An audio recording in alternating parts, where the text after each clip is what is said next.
We'd like to have a great round of applause for the Joliet Central Jazz Combo.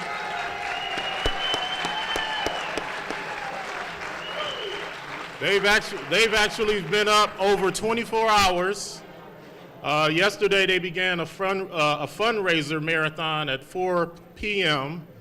and they actually came over this morning with no sleep to play for this event. So let's give them a great round of applause again.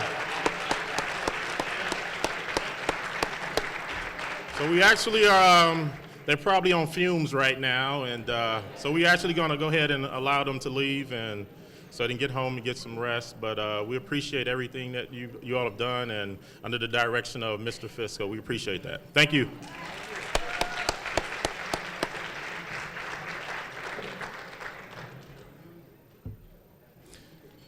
So as they are preparing to leave, normally the master ceremony or MC, they, we have a joke or two to tell as we move through the program, and I'm probably not the biggest jokester out there, or sometimes I think that I am, but I'm the only one laughing at my jokes, so I don't think I'm gonna go try that. So what I am gonna do, just to kind of get a little interaction, I'll have a couple of quotes, and each quote will be centered around Martin Luther King, and it'll be like a little trivia. It'll be an A, B, and C, and just see if you can guess who actually said the quote. So, and we'll start with, an easy one, or what I think is an easy one. Everybody can be great because anybody can serve. You don't have to have a college degree to serve. You don't have to make your subject and verb agree to serve. You only need a heart full of grace, a soul generated by love. Is it A, Julian Bond, B, Jim Brown, C, Martin Luther King Jr.? Show of hands. Julian Bond? Got one hand for Julian. Okay. B, Jim Brown. Got a hand for Jim Brown. C, Martin Luther King Jr. C, Martin Luther King Jr. All right.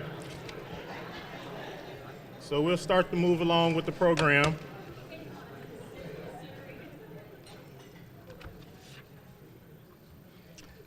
And our first speaker is J.D. Ross. He will be speaking about Dr. King's mission. J.D. Ross and his wife are 39 years residents of Joliet. J.D. just completed 7 years as executive director of the Will Grundy Medical Clinic. Prior to that employment, he worked in education for 39 years, 32 of which were at Joliet Junior College. For 7 years, he served as the 6th president of the college and the first African American to hold the position. JD has been very active in the community, serving on numerous boards, including the Regional Transportation Authority as the Will County representative, the University of St. Francis, President St. Joseph Medical Center, and Cornerstone Services. He has received many awards and recognitions, including a Lifetime Achievement Award from the Joliet Region Chamber of Commerce and Industry, an award named in his honor at the Joliet Junior College, and an honorary doctorate at Lewis University. Endowed scholarships at JJC and the University of San Francisco, and most recently was named a recipient of Spirit of St. Francis and Clare Awards from the University of St. Francis. Please, let's give a warm welcome for J.D. Ross.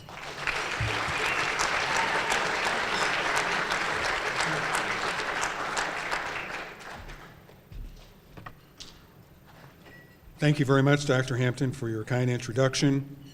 I want to thank Mac Willis, Dale Evans, and all those who played a part in organizing today's Unity Jazz Brunch to celebrate the life and the legacy of Dr. Martin Luther King Jr. You know, I always wondered whether the biggest talkers were educators or attorneys, but Dale answered that question for me today when I noted that he asked 3 educators to set the stage for 1 attorney as our keynote speaker. So I think I understand the answer now to my dilemma. I am honored, however, to share the program with these educators and with my friend and mentor, Vince Cornelius. Now, some of you are looking at me and saying, you're older than Sin, how could Vince be your mentor? Well, the answer is simple. He's younger than I am, he's smart, he's dapper, he's immensely successful, and he's my friend. So why shouldn't I look up to him? Well, Dale asked that I say a few words about Dr. King's mission as it relates to his life's work. That's a tough job to do in 3 to 5 minutes, but let me share a couple of thoughts. First, I believe there's a simple view that we can take as regards to Dr. King's mission, and then if we want to do a deeper dive, there is a more complex view of that mission. The simple view is the fact that Dr. King was a minister of the gospel. Throughout his life, in his speeches and in his writings, he spoke often about his desire to just do God's will. And so I do believe that in a larger context, God's will was in fact Dr. King's mission. Those who are believers understand that God's will can take each of us in different and sometimes unexpected or unanticipated directions. God's will gives us responsibilities that are frequently based on our talents and our abilities and not necessarily on what we want to do. As I noted earlier, those who pay attention to Dr. King's legacy recognize that he came to Montgomery, Alabama to be a preacher. I'm sure at that point that he had no idea that he would become the preeminent civil rights leader in this country. I think what he really wanted to do was simply to preach the gospel in the footsteps of his father and his grandfather. However, others quickly recognized his talents, and he was soon elected the first president of the Montgomery Improvement Association. This was in many ways the beginning of his quest for equal rights and social justice, a quest that continued in full blossom until his death on that fateful day in Memphis in 1968. Now, earlier I mentioned that I believe there's a more complex view of Dr. King's mission, and that focus is really in 3 areas. These were racial equality, holding the country accountable for its military actions, especially as it related to Vietnam, and also his social justice fight, which saw him take on the plight of poor for jobs, equal housing, quality schools, and a number of other important issues. And all of these, by the way, had absolutely little to do with race, but more about the condition of poor people in general. All of us old people should remember, and young people should know, that even though we celebrate Dr. King in 2014, this was not always the case. For most of his working life, he was misunderstood. His positions were often misrepresented, and he was disliked by many, despised by some. Some didn't like his quest for racial equality. Some didn't like his nonviolent tactics. And even some of his most ardent supporters and key advisors disliked his anti-war efforts and his increasing efforts to deal with poverty. In short, many of these people thought that by delving into these issues, King was shifting his focus, and consequently theirs, from the original civil rights agenda. So in summary, I come back to my first statement. I believe that Dr. King's real mission was simply just to do God's will. He adopted new missions and new strategies that were so visionary that frequently it put him at odds with even his most ardent supporters. To me, this is the mark of a true leader, that he or she does God's will and accepts the challenges and consequences that that journey requires. Dr. King certainly accepted the consequences of pursuing his mission when he acknowledged the likelihood of his death in his last public address in Memphis. and again the very next day when in fact he gave his life in the service of others. As a lesson, we should all have a life mission that is so strong that allows us to stand with conviction against our enemies and friends alike if and when we find that necessary. Thank you very much. I've enjoyed having the opportunity to share with you.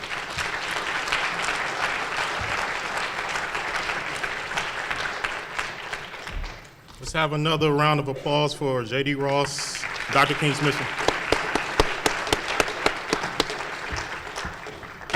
Okay, I have another quote.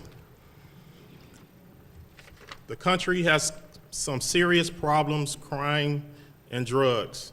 We still need to do more about putting families back together.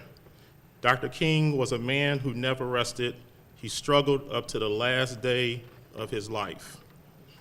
Is it A, Thurgood Marshall, B, W.E.B. Du Bois, C, General Colin Powell? Okay. A, Thurgood Marshall. Okay. B, W.E.B. Du Bois.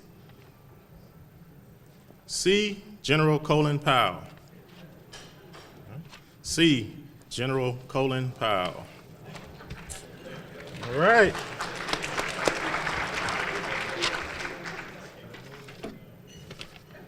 Next, we have Dr. King's methods.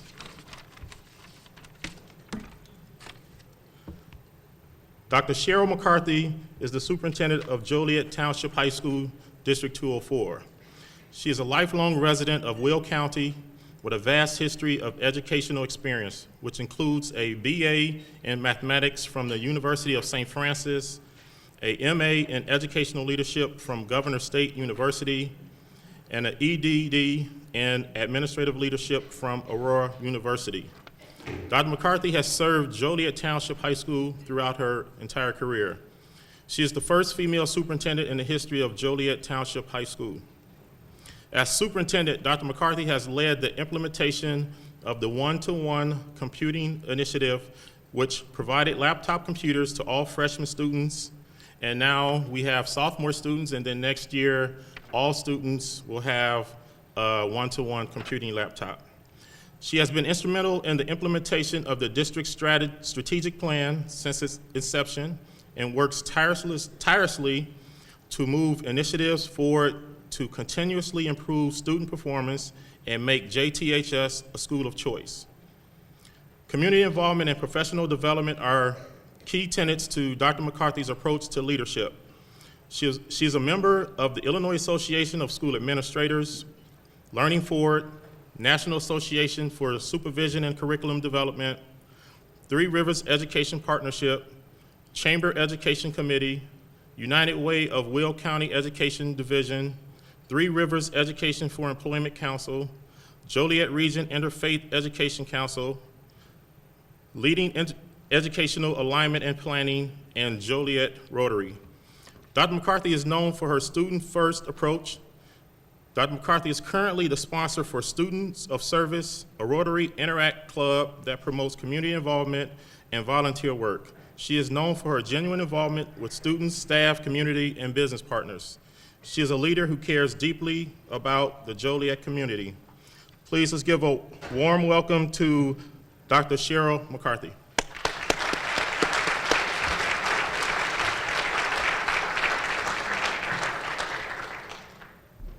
I'm truly honored and humbled to be here this morning and to eat breakfast among the group that's sitting here in the audience. People that truly understand the work and the legacy of Dr. King. You give of your time, you give of your service, you live his ideals. And I'm looking across these tables and every single one of you understand that. But there is someone amongst us, and I know it takes a lot of people to put on an event like this morning, but there's someone amongst us today who lives this dream day in and day out, and has made it his tireless effort, and that is our Dale Evans. And he would like to sit in the background, but we have, Dale, please stand. Dale, stand. Let's give him a round of applause.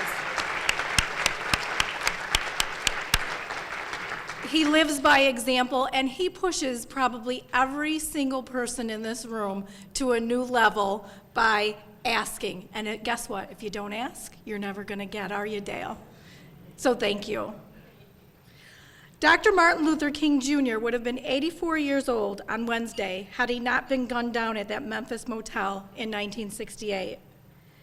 His life was dedicated to pursuing justice and equality for all men and women. Thankfully, because of him, I'm here today, fighting what Dr. King saw as the triple evils: poverty, racism, and militarism. On poverty, Dr. King said, "There is nothing new about poverty. What is new, however, is that we have the resources to get rid of it." These words are just as true today.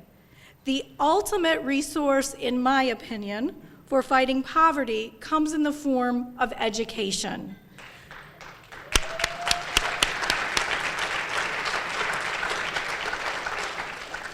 We serve in a community that struggles with poverty, but I see, and I know you do too, the daily hope in our students and families that fight to earn the promise of a better life. And while the challenges of poverty are many, so are the opportunities to overcome them. But we are committed to providing all students that opportunity, all students the opportunity for a promising college and career-related field so that we will not be worrying about poverty someday in Joliet. On racism, Dr. King noted that racism is estrangement. It separates not only bodies, but minds and spirits. Let us accept wholeheartedly the challenges that we face in the 21st century, and they cannot be overcome by one group alone. Our differences, in fact, are our greatest asset, and we need to use that to our benefit.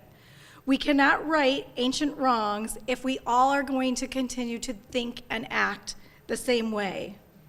This new world, this society that we are living in today, requires innovation to excel.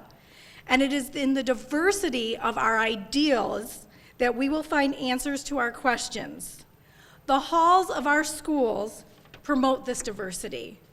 And our students will comment after they've left us that they feel that their success can be attributed to those diverse backgrounds that they encounter every day when they walk the halls of our school. On militarism, Dr. King mentioned not just war, but also domestic violence, rape, drugs, crime, and child abuse are all forms of terrorism. He preached that this way of settling differences is not just. The darkness of violence manifests itself in several forms, and all of us possess the strength and awesome responsibility to model and teach our young that violence is never the answer. And it is so very difficult to fight and combat in a nonviolent method, and yet that method is the best method to get the job done. His opposition to violence is well known and well documented. He believed that only nonviolence had the power to break the cycle and create lasting peace through reconciliation. On a practical level, Dr. King simply saw violence as a poor strategy that accomplishes nothing and takes away from humanity's ultimate objective, and our objective here today, to have a truly brotherly society, one that will lead to the creation of the beloved community. As a humble servant to our beloved Joliet community, I am constantly encouraged by the strength of the partnerships that exist here. I am happy to be here with you to celebrate our commitment to unity and look forward to JTHS continuing to play an integral role in lifting our community to new heights as we strive to live Dr. King's dream. Thank you.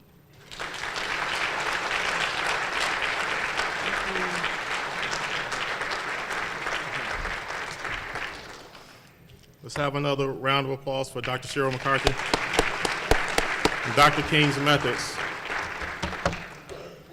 You know, it's interesting. I get a lot of questions sometimes. I think a lot of people, they see where you are today versus, you know, the path you've taken to get to where you are. And so I get that question all the time in terms of, you know, why to go to school, why go to college and do all these different things. And I think in today's time is more relevant than ever before. Education is about a quality of life. Gone are the days where, you know, you can come out of high school and you can, you know, work in the steel mills and railroads and factories and things such as that, to where now you must get some type of post-secondary education, whether it's in trades, whether it's certifications, 2-year degrees, 4-year degrees, and above. So I get those questions all the time, and I'm definitely an advocate for education and quality of life, that's for sure. So, okay, we have another question here. Trivia question 3. And did I tell you all that if there's someone who gets all the questions correct, there's a prize at the end of this? Okay. I have to tell you what that is later. I can't tell you what that is right now, okay? So question number 3. As the bells toll, let us remind ourselves, injustice anywhere is a threat to justice everywhere. As the bells toll, we commit to a life of service because Dr. King, one of my favorite quotes from him is, not everybody can be famous, but everybody can be great because greatness is determined by service. Is it A, Bill Cosby, B, Maya Angelou, C, Oprah Winfrey? We go A, Bill Cosby, B, Maya Angelou. Okay. Right. I like that. I like that. Okay. C, Oprah Winfrey. C, Oprah Winfrey.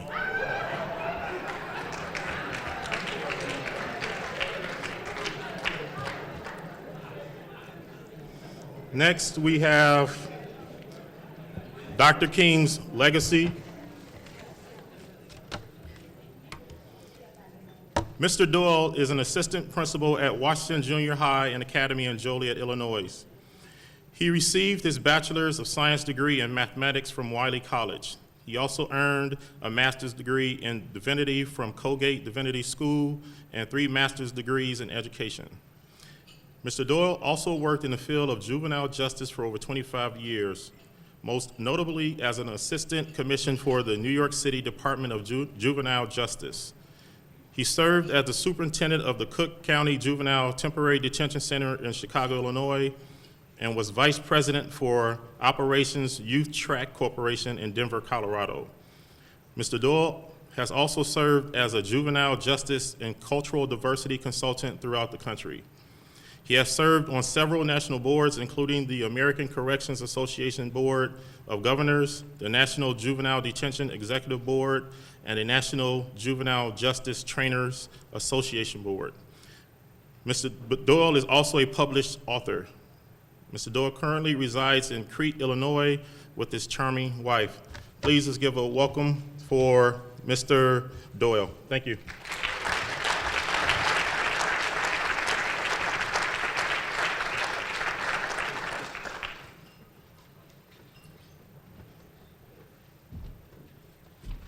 Thank you for that introduction.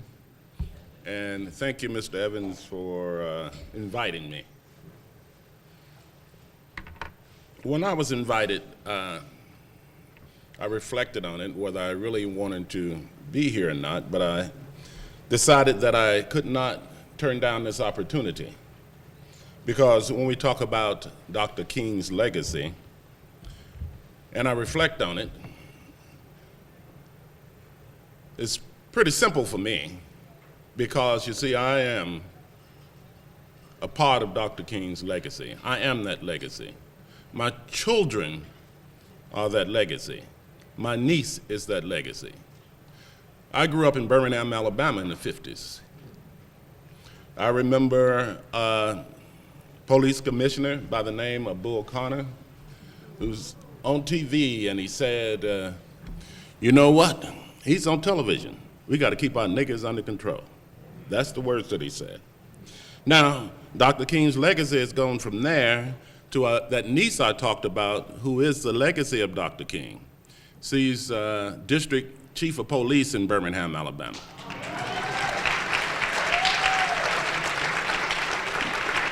That is the legacy of Dr. King. My children are the legacy of Dr. King. You see, my parents, they didn't have a high school education. I'm the seventh of 7 children. I have an education. I have a degree. I have several other degrees. And my children, both my daughters, are electrical engineers. That is the legacy of Dr. King.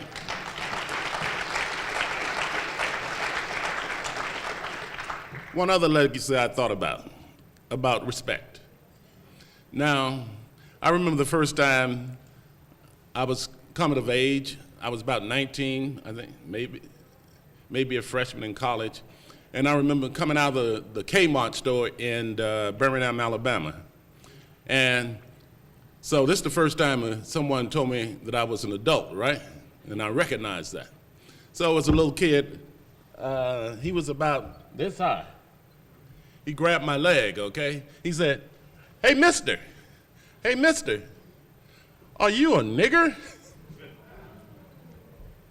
Now, I didn't blame that kid.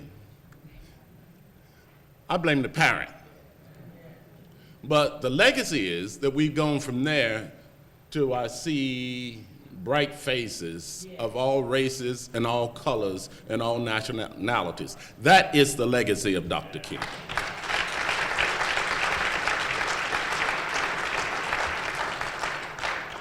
We've gone from segregated buses to segregated schools to segregated housing to segregated hospitals, because I was born in the basement of a hospital. My children were not. That is the legacy of Dr. King. And one other legacy, least we forget, is the President of the United States, Barack Obama.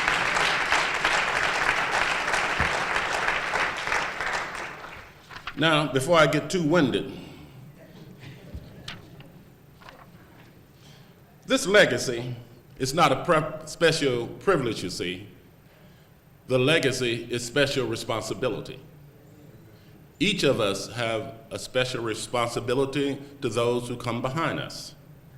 Because I'm reminded of this biblical phrase that says, the sins of the fathers are visited upon the children. And while I work in the community where I am, that's happening in spades and droves.